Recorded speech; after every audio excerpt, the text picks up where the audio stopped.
আসসালামু আলাইকুম। আমি একজন ছাত্র দলের কর্মী হিসেবে নিজ চোখে দেখছি কিভাবে একটি দলের বিরুদ্ধে ন্যারেটিভ তৈরি করা হয়, শত শত পোস্ট করে সেই পোস্টগুলো ফেকের মাধ্যমে শুদ্ধ করা হয়।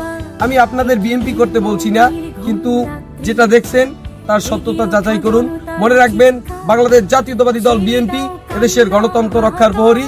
বিএনপি একমাত্র সংগঠন যারা কোনো দেশের আধিপত্য মেনে নেয়নি এবং ভবিষ্যতে কোনোদিন মেনে নিবে না।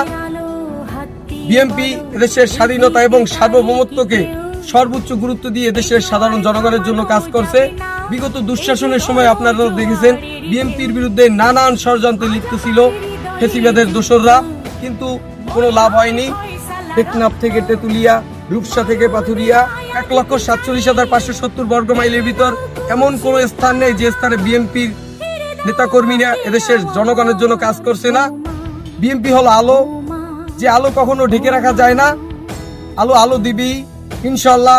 12ই ফেব্রুয়ারি যে আমাদের জাতীয় সংসদ নির্বাচন আছে, সেই নির্বাচনে এদেশের সাধারণ মানুষ বিএনপিকে জয়যুক্ত করে এই সকল ষড়যন্ত্রের অবসান ঘটাবে। সবাই ভালো থাকবেন, সুস্থ থাকবেন। বাংলাদেশ জিন্দাবাদ, বাংলাদেশ জাতীয়তাবাদী দল জিন্দাবাদ, নলছিটি সরকারি ডিগ্রি কলেজ ছাত্র দল জিন্দাবাদ।